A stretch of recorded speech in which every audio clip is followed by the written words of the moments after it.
Hello, and welcome to the Millennial Nutritionist podcast. I'm Isla Garcia, master's degree of nutrition science and registered dietitian, and I'm going to make weight loss realistic, sustainable, and uncomplicated for your busy lifestyle. On this podcast, me and my team of registered dietitians will decipher the latest nutrition research, dissect fad diets, and discuss social media trends for you so you can feel confident knowing what to eat to achieve your health goals. Research suggests that most weight loss programs aren't successful, but my experience has taught me that this is not because the participants aren't committed. It's because those diets are designed by non-nutrition professionals and center around severe restrictions. We are here to provide the facts about the science of weight loss so you can have the success you want and continue living your best life. Hello, and welcome back to the Millennial Nutritionist podcast. My name is Isla, your founder, CEO, and host. And today is a replay episode. So I was inspired by last week's episode. If you didn't listen to it, you should, where I talk about just like overall top tips, your game plan for losing weight for 2024. And I was talking through a lot of just like listening to old episodes that we posted. And so I actually have not reposted this episode in a while, and it's our eating out episode. And this is a really good episode because it's just super meaty, as in you get a lot of specific tips on like literally order this, eat this, when you go to this restaurant, eat this type of thing. And I don't feel like we do a lot of those episodes. So make sure to listen to this one. It's with Coach Catherine. Coach Catherine is taking a little bit of a break for now. She is works another full-time job and she's in grad school. So she's just taking a little bit of time off, and hopefully we'll kind of come back to us soon. But it's still really good to listen to the conversation between the both of us, because she comes up with a lot of ideas that I didn't have, and she also eats out a lot. So whatever restaurant you go to, we kind of break them up into different themes of restaurants that we think people go to most of the time, or at least clients go to, and then literally just tell you, order this is the best thing, order this, watch out for this. When you overall eat out, kind of follow this guideline. So if you need a really very specific tip episode, make sure to listen to this one. Announcements for overall. I'm recording this Tuesday. It's going to come out Wednesday, and I'm no longer taking clients for February. I've already booked up those 3 spots. Well, pretty much I have 2 discovery calls on Wednesday, and if they book, I'm going to close it out. So you could check back and see. I'll update my website once those spots have been filled. I book 3 spots per month for myself, and I've already booked 1, and I have 2 discovery calls, so they will probably be filled. But Lacey is still taking clients, and she's open availability. So if you want to work with somebody, Lacey's great. She's been one of the first, I think the first coach that I took on to work with me. We've like literally been together for such a long time. We knew each other kind of before we even went to college. We went to undergrad, grad school. We were in cross country together. We did the internship together. We did so many things together. So she's a great coach, and people love her. So you can work with her. And then as far as millennial living, I uploaded a weekend guide, all about the top tips for conquering the weekend, on how to eat out, how to have a little bit more structure, just some things that I see people getting held back on, and some tips for that. And then also our intern recorded a video on how to revitalize your health regimen, or like getting motivated if you've lost the motivation, because we haven't covered that topic before. So if you feel like you need help with that, you can look over on Millennial Living. We of course do a 2-week free trial. You could go honestly just like look at the stuff and then see if you want to stay on or not. And tomorrow is the last day of the challenge. We do a monthly challenge, so make sure to finish up your challenge entries. If you've only done 1 or 2, make sure you get that 3rd one in tomorrow, and you'll be entered to win a $25 gift card to wherever you want. But without further ado, here's the episode on how to be successful when you're trying to lose weight and eating out. So diving into our topic, eating out at restaurants. So I thought you would be great to talk about this, because I feel like every time I see your Instagram, like you're just so social. I feel like all the time you're out doing stuff. I'm like, dang, how does she like keep up with all that stuff all the time? And I feel like you'd be one good to talk about this. And because I feel like there's also overlap with being like busy. I know you work with a lot of our busy moms. And so we're each going to talk about kind of like 3 to 4 tips that we have when it comes to eating out. So why don't you start off? What was your like first tip that came to mind that you think is helpful for what people should know when they're eating out and trying to be either like healthier or weight loss or weight maintenance or any of that stuff? Yeah, absolutely. Okay, so I have a few. First one that I feel like I use the most with clients is the 2P rules, protein and produce. And so we really talk through that when you're ordering. So like looking at the menu, if you're someone who gets maybe stressed out by going somewhere, not knowing what you want, you can look at the menu ahead of time. And otherwise just like looking and seeing like, okay, where can I get some sort of protein in? Where can I get some sort of produce? Obviously the carbs when we're eating out are always going to be easy. You don't have to look far to find those. And so finding those other two is important. I think a lot of times too, like, especially if eating out is something that you do really consistently for work or something like that, and you're trying to make some good healthy choices, like, you know, you're going out multiple times a week, right? It's not just like, oh, I go out once a week for an occasion. Then that's where like, how can we really sort of fine tune this? And so maybe looking at the menu and being like, oh, I saw like this dish serves green beans on the side, but like this one that I want doesn't, can I like swap that? Or always asking for like, do you guys have a seasonal vegetable side? Or do you have like, can I just have a simple salad? If there's any ingredient you see on the menu, right, the kitchen is going to have it. And so I think like working normally, I feel like servers are so willing to help you for the most part. And so just asking and really trying to get those two things in, like, I feel like every client that I work with at some point in the time together, that is something we really focus on is how to get those two things in. Because again, the carbs are easy. There's the chip basket, there's the bread basket, there's the appetizers, there's the like large portions of all those things. And so it's really about how to get in the protein to help fill you up and how to get in some sort of, typically it's a veggie. Yeah, I agree. I think that a lot of people don't realize like how customizable things are. And it may seem like rude or something, but I worked in restaurants like all my life. And a lot of people are always really surprised to learn that I worked at P.F. Chang's. I told a client that recently and she like laughed. She's like, don't they have like the highest calorie food ever? I was like, yeah, pretty much. But I learned a lot about like how they even like had a rule where they were like, I mean, the customer should be first. So if they can even like make anything like off the menu, if they have the ingredients for it, they will, and will like come up with a charge for it. And when I had a client once and she was a chef and she told me the same thing, she's like, I know from working in a kitchen that like they always can give me a side of steamed vegetables. So like every time she went out to eat, she was like, I'm just going to order, like as soon as I get to the table, I'm going to order my side of steamed vegetables always. Because they can whip that up and charge me like $6 for it every time. So I think having, like thinking about the vegetables and really thinking about like creative ways if possible to get that in, like you were saying, is really helpful because sometimes you have to piece things together because you have to remember that we live in America and they don't always like cater towards like very vegetable filled meals. So sometimes we can be a little more creative with what we're doing.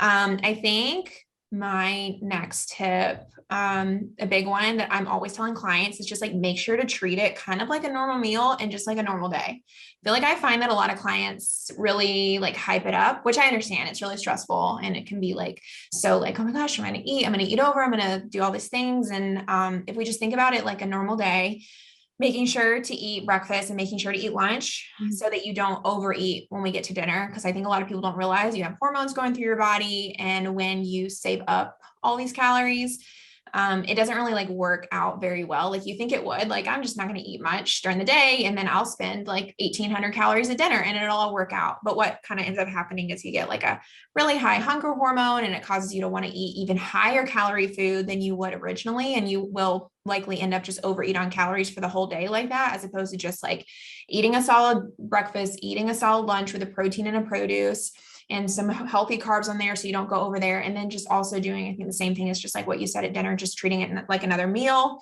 and taking a lot of the drama out of it. And it's really scary, but I find that clients that do that are always amazed how much better it works. Do you feel like you kind of go through that sometimes with clients? Absolutely. Yeah. And I think like also something that I do with a lot of clients is asking like, okay, what are you hoping to get out of this meal? And like 9 times out of 10, it's like, oh, well, I'm going to be with my family or I'm going to be with my friends, or I'm so excited to, spend this time with my coworkers outside of work or whatever it may be. Like it's normally, yes, of course, you're enjoying a meal. You don't have to cook and you don't have to do the dishes, which is amazing. Right. But most of the time it's this social fun thing. And so like, that's what we're trying to get out of it. It's not just the food. And so I think reminding a lot of the clients that I work with, like, remind yourself why you're there and like the people that you're with, the conversations you're having, the experience you're having. and the food is all part of it, right? It's not just the food. And that kind of like gives some perspective, which I think is helpful. Yeah, I think that's a great question. I need to start using that with my clients. That's good. Anytime you get somebody to voice like what they want out of it and then like turn it back on them, I think it's great for behavior change. One time I had a client and she cracked me up because she kind of like went through this. I feel like clients in our program, like when you force them to do stuff, it makes them like realize different things. And so not that I forced her to order anything, but she kind of had to with the way her calories worked out. Like she ordered a salad for her husband's birthday. And she was like, salads are still fun when you eat out. She's like, it's one I don't have to make for myself. Like it's tastier than I can make at home. And I never thought a salad was a fun food for eating out. And now I'm going to associate like eating out with a fun salad, where she used to think of that as like a punishment food. And still just being like, I can enjoy the people around me. I think that we forget that a lot too. And so I think that's a really great point. Do you love our realistic approach on nutrition, but want to dive a little bit deeper? Let me tell you about the Millennial Living Membership Program. This was designed to help you stay motivated and inspired no matter what health journey you're on. We develop monthly nutrition and fitness challenges with prizes you can win if you stick with it to help motivate you through every month. To inspire you, we upload weekly recipes with downloadable food lists, monthly food demos, and we can even have a registered dietitian answer your questions on nutrition and weight loss. Our members form a community with other like-minded people to help support each other on their health journey. If you are seeking a way to stay motivated throughout your health journey with our method in mind, try signing up for the Millennial Living Membership Program for the first 2 weeks free by signing up on our website at themillennialnutritionist.com. What is another tip that you have? So one thing that I feel like a lot of my clients end up struggling with is the like going out to dinner with a big group, and then there's like tons of appetizers that are ordered. And so I think if there's any sort of, if you have any sort of say in that, I think it can be helpful. Of course, if there's like an appetizer you're dying to get, go for it.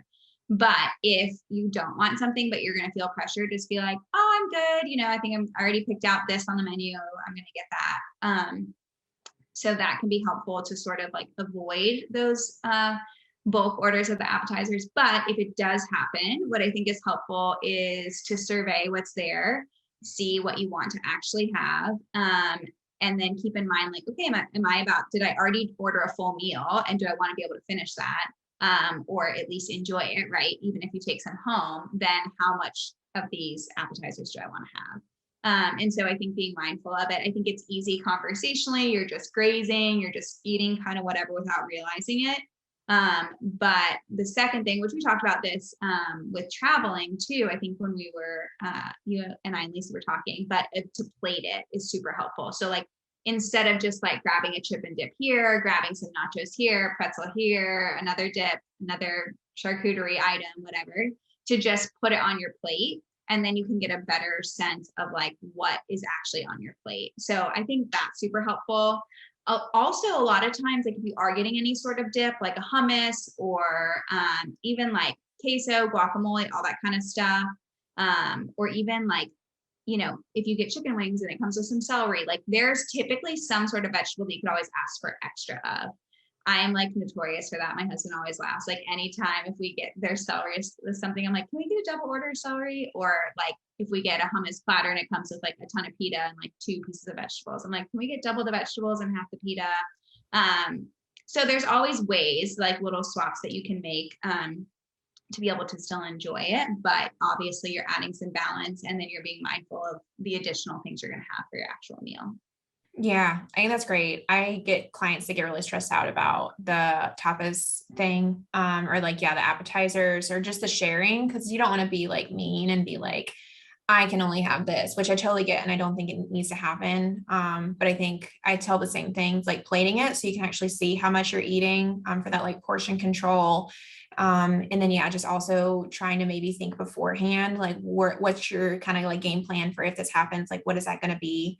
I think I kind of say the same things there. I think like second tip, I'll go a little bit more in depth on like thinking about what you're going to eat before if you can. So this is something I work with a lot of clients. And I didn't really realize it was so helpful until I started working with clients, So I think for me, sometimes it's hard to like, I mean, I go to a place and I know, okay, like I'm going to order a salad, like this, like these are some go-tos, but I know it can take some time if people are new at kind of living this kind of lifestyle. And so if you know where you're going to eat, I find that it can be so helpful for clients to just sit down and have that game plan of what they're going to eat before. Like, is there a salad you can eat? Like, if you want, like, what's that one food that you really want to eat? How can you kind of put everything else around it? If you want to, you know, have pasta, can you like share that with your partner and then maybe do a side salad?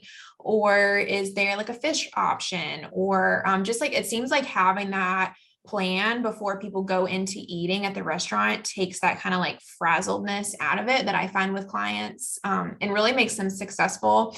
If you like can plan before, because I've had some people kind of going back into vacation and they don't want to be annoying, or they don't want to like pester, or they don't know where they're going out to eat, then maybe coming up with like a go-to list of like, if I go to this type of restaurant, I know that this can kind of be there. Because I just find that a lot of people, when they get into these restaurants, I'm not really sure what goes through their head. I mean, sometimes I guess it goes through my head too, of like, oh, I'm so excited to be with people, I'm just going to order what everybody else is ordering. And then you kind of regret what you eat. But if you make that little plan before, it seems to help. Do you kind of find that too sometimes? Yeah, definitely. Yeah. Yeah. What is your next tip? Okay, the chip basket and the bread basket.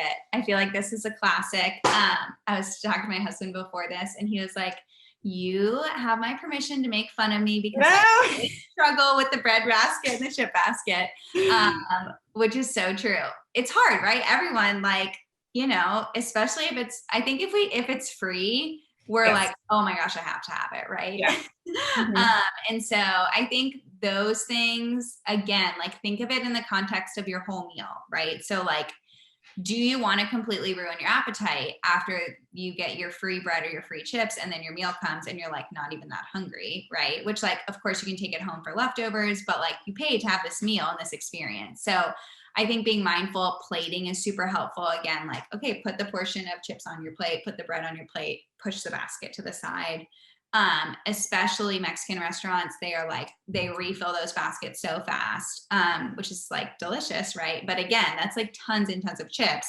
And so you can always say no, like, oh, we're good, we don't need any more.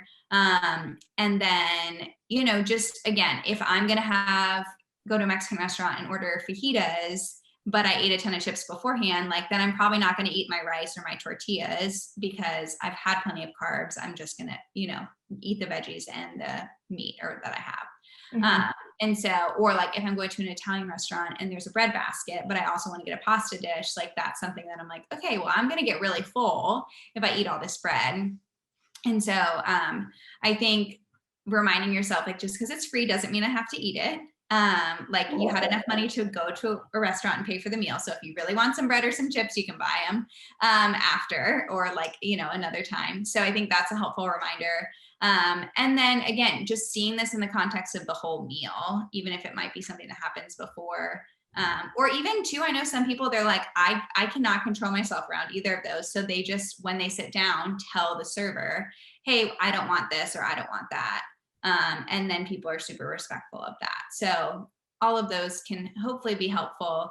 And then you can feel a little bit more in control. And here's the thing, like going back to like listening to how you feel, if you eat 2 full chip baskets, like nobody's going to feel good going into their meal, and then nobody's going to feel good definitely leaving the restaurant, because you're going to be so full because you just ate all of that.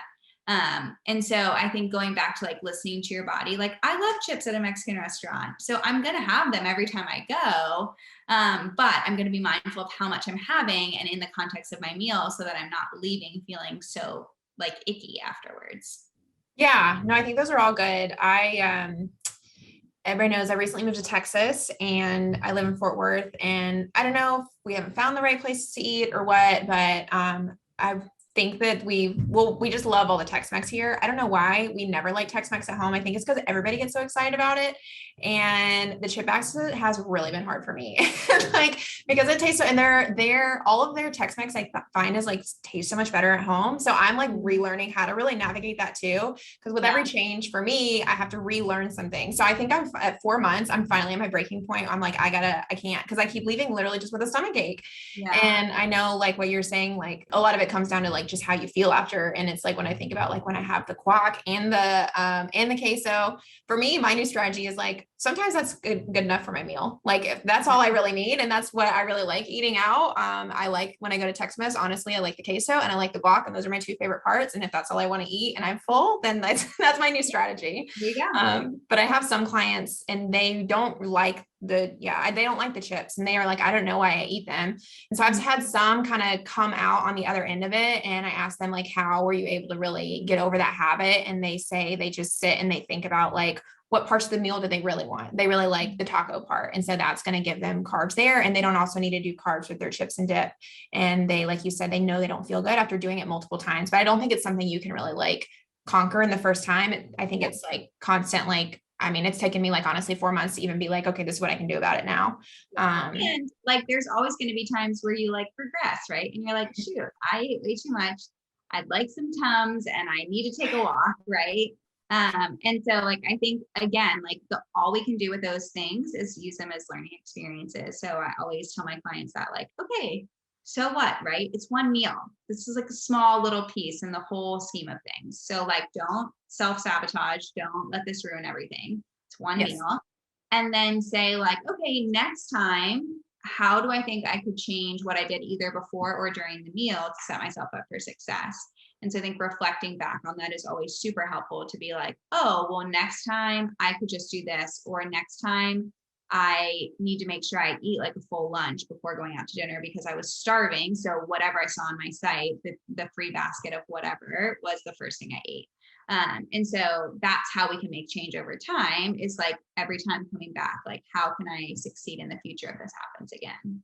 Yeah, exactly. And that's why we don't just want to fixate on one part of it, and why we focus on also exercise and also eating produce, so that you kind of have all these other things that will help you if you do, if all these things don't work out and you overeat. Like one meal shouldn't make or break it if you also have everything in check as well. So that's why it's important to have like multiple like habits going on. I feel like too, so you're not like super stressed out with just that one meal. My next tip would be to figure out what foods are like the foods that you really want. Like, I'm hesitant to say like worth the calories, but I don't know how to say that. Just like the food that you really want to go out to eat. Like, I think that sometimes I have clients, or even myself, like there's sometimes I go out to eat and it's really just to be with friends. And there's sometimes I go out to eat and I'm like, no, it's really about the food.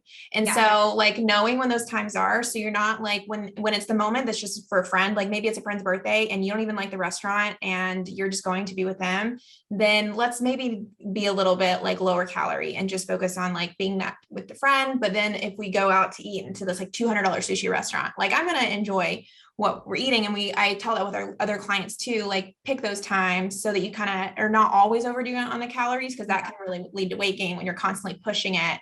A lot of times I say this too with clients when we look at a meal and maybe a client really wants like a sugary liquor drink. It's like, okay, maybe that's the part of the meal that you really like. We don't need to be doing the dessert and all the carbs. And if you want like 1 to 2 sugary drinks, that's fine. But let's pick like one of those aspects. Right. And I find that clients that do that, because I always make sure after we've kind of done this exercise that I always check in. I'm like, did you feel deprived when you did that? Like, how did that be? Like, how was that? Is that sustainable for you? And they're like, no, that's actually really good. I love feeling good. I didn't feel like overly full. I feel like I still enjoyed things. And I learned that I actually didn't really like the rice that I always used to eat. So I feel like that's my tip, is like evaluate, like not all foods, like we don't need to be perfect on every single food. You can't, but find the foods that you do want to spend those calories on and just like kind of skimp it on the rest. Do you feel like you kind of see that with clients? Yeah, especially for my clients who travel for work, who are like having tons of meals out. We say like, okay, like if you're having one meal out that like, this is a meal I really want to enjoy, or going out on date night or whatever, out with friends, and like, I really want to enjoy the food on like the weekend, but then like 4 or 5 nights of the week, I'm still going out for work dinners. Then we talk about like, okay, how can we treat those like the same way as if you were cooking these meals at home? How can we still bring balance to these? And then that meal that you really want to enjoy with your friends or your significant other, like then you can, indulge in those things more. But how can we bring consistency to those other meals? I think that can be really helpful, because it's hard, right? Yeah. If that's part of your job. I have had a lot of clients like that, and that's been a huge hurdle that we've had to work through. And so I think just, getting some good game plans in place, working with them individually as far as like, where are they eating? I've even had a client, like, she gave me a whole list of the restaurants that she went to for work stuff. And we just worked through each one of them. Like, okay, you could order this, this, this, or this, which sounds good to you. And then she had some options each time she went that she felt confident instead of feeling like stressed about it. Then she felt like, okay, I've got some good choices that I can make.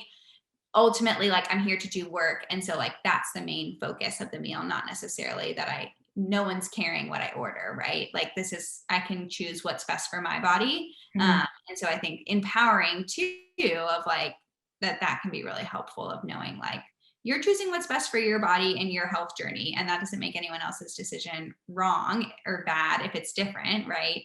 And so I think having that freedom to know, like, I can choose what I want to choose to eat. And maybe that's a salad or maybe it's a cheeseburger. It just depends on the day, right? Yeah. One time I had a client. Yeah, the work ones are hard. Because my heart goes out. It is hard to have to constantly make that decision every time you eat out.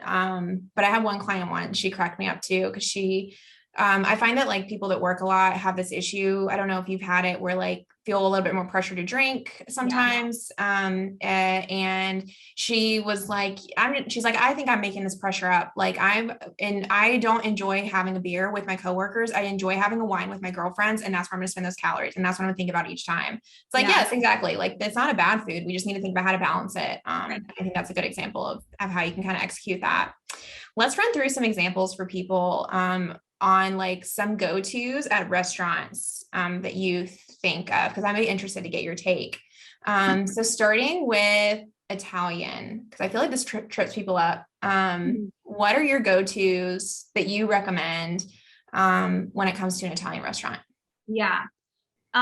So one option is like pasta primavera with some sort of protein. So typically they're going to add in veggies and then you'll have some sort of protein.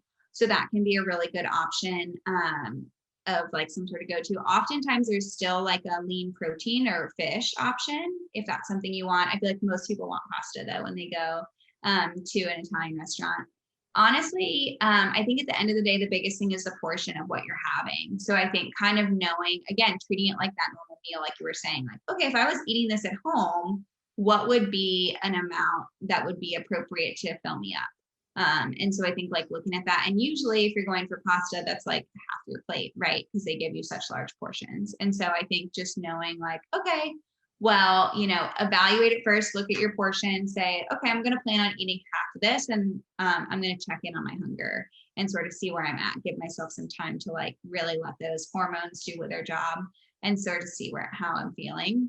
And then the other thing is, of course, like a side salad or side of vegetables is always super helpful. Oftentimes too, they'll send that out first, which is good because then you're like filling up on some fiber beforehand. And then you have a better sense too of like how much food you actually need. So if you can get any sort of veggies and protein, do that, the 2 P's.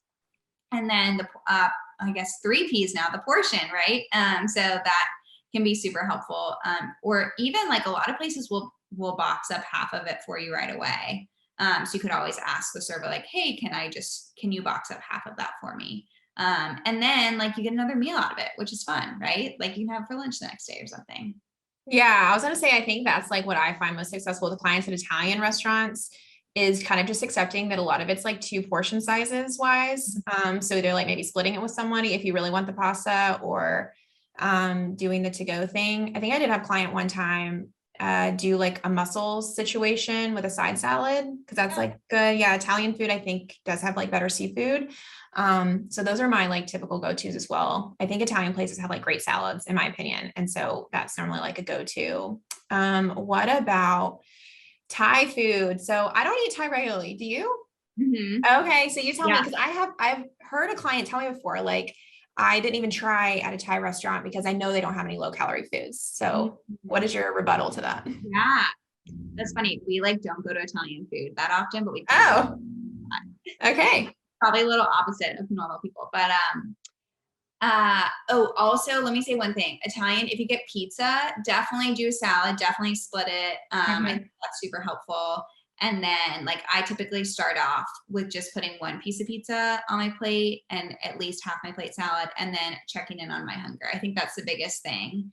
And then just seeing like sometimes I want a second piece or sometimes I don't. It just depends on the size of the pizza, what's on it, all that kind of stuff. So as far as Italian, that's what I do for pizza.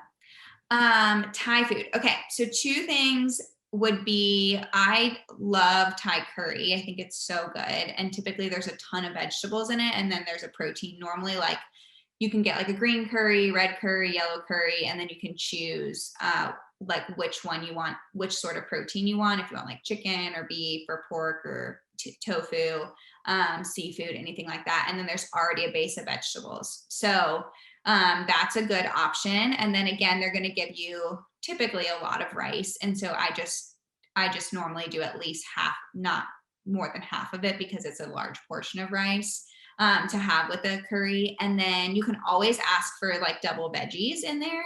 So like if you could say like, hey, I want the vegetable curry, but could you also add the protein? And so just specify like I want double vegetables. And that same thing goes for the pad thai. So if I ever get pad thai, I typically get chicken pad thai. And then I add in extra vegetables. So you can, if like they're not understanding what you're asking for, you can always just say like, okay, can I just have the vegetables on the side? And then you can just mix in the vegetables with the noodles and the protein.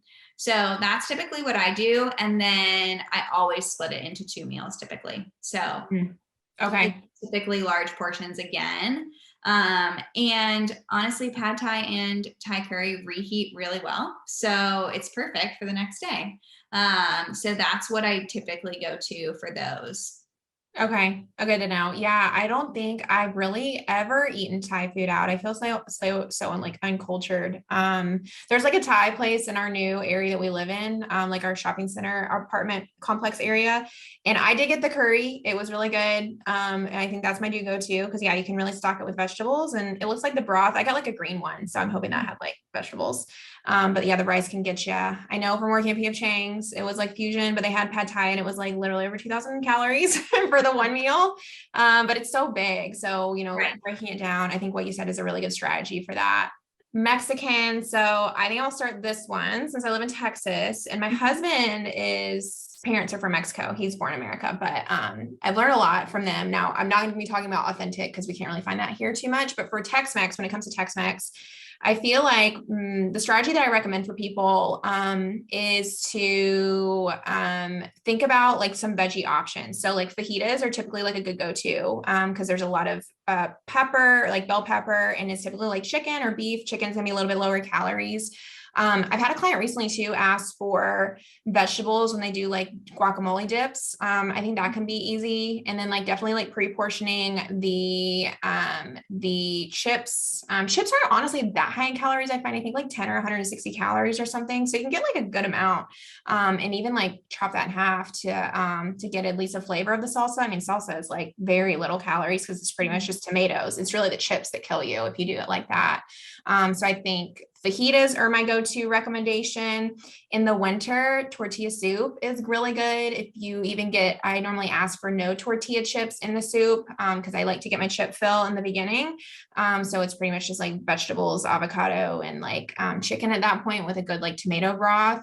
And then the taco salads, I recommend a lot. And then tacos really aren't that many calories either, as long as you're not doing like tacos and rice and chips. Like a taco can only be really like 50 calories just by itself. Especially if you get more authentic ones with like radish and lettuce on top and just salsa, then it can be a good like vegetable, carb, protein, well-rounded meal there if you get a couple in. Do you have any other like meal recommendations from Tex-Mex that you get or recommend?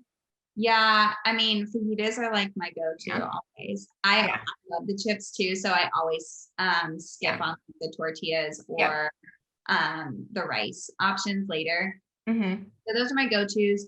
We do have an authentic Mexican restaurant here that's like this little hole in the wall, and they have the best tacos. They're so good.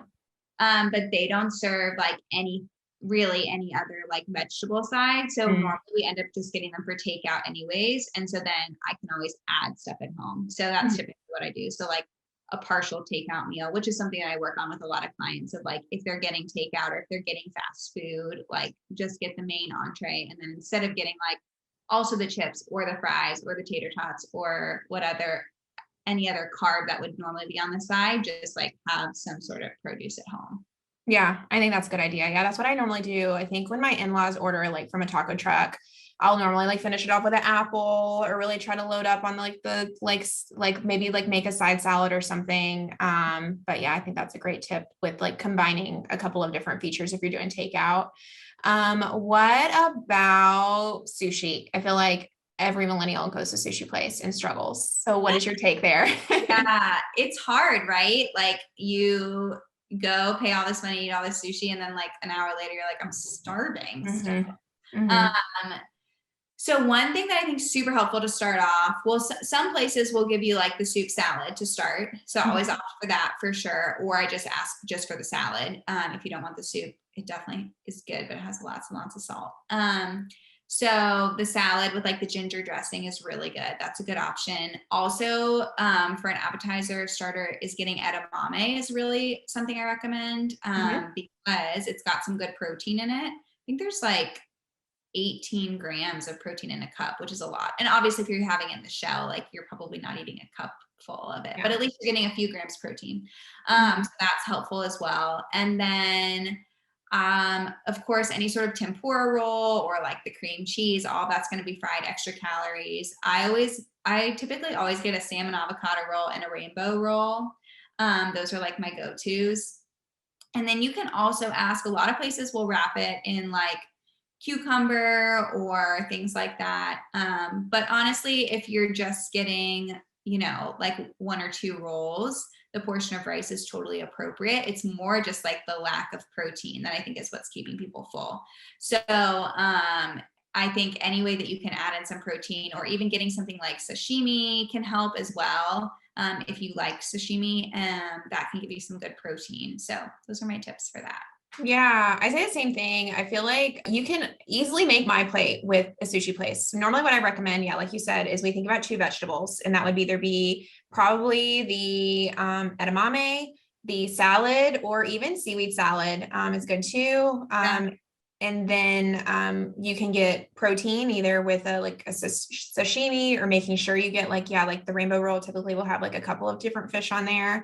And then you're getting your carbs in the rice anyway. A lot of times where the calories really rack up is the more like Americanized ones. Yeah, like the fried, the cream cheese. Because once I had a client and she was like, I think the calories at the grocery store sushi is like incorrect. It said it's only like 150 calories for a small roll. I was like, no, sushi's really not that bad if it's just the rice and the fish and the seaweed. It's when we add a bunch of stuff to it, add the yum yum sauce, like all the spicy mayo, like that stuff can bring the roll up to like 300 calories.